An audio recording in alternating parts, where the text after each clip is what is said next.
Қайырлы күн, баршаңызға. Сіздер менен көп сұрайсыздар. Алтын ай, финансовый кодты біз қалай қолданамыз деп.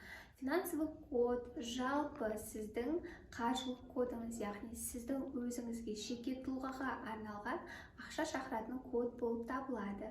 Сіздер оны қалай есептеу жолын менің келесі видеомда толығырақ көре аласыздар.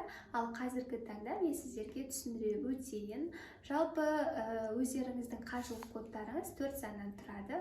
Оны міндетті түрде $1 дәл осылай пирамида етіп бүктеп әмияндарыңызға саласыздар. Сосын көбіңізге түсіндіре кетейін, әмиянда только ақша ғана по порядку тұру керек, және осындай $1 жасалынған өздеріңіздің қаржылық кодтарыңыз, сонымен қатар банктік счеттар ғана тұру керек.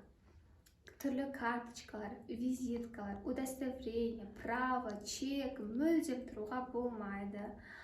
Және суреттер, 3-4 суреттер көп, негізі байқаймын, адамдар 3-4 сурет салып жатады. Ол мүлдем қате болып табылады. Ақша өзіне деген құрметті жақсы көреді. Және де финансовый кодты $1 жазып пайдаланғаннан кейін, одан бөлек өздеріңіздің карточкаларыңызға пин-код ретінде қолдануға болады. Және өздеріңіздің соткаларыңыздың бетіне блокировкасына қолдануға болады.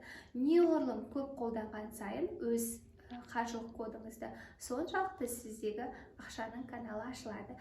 Баршаңызға сәттілік, рахмет.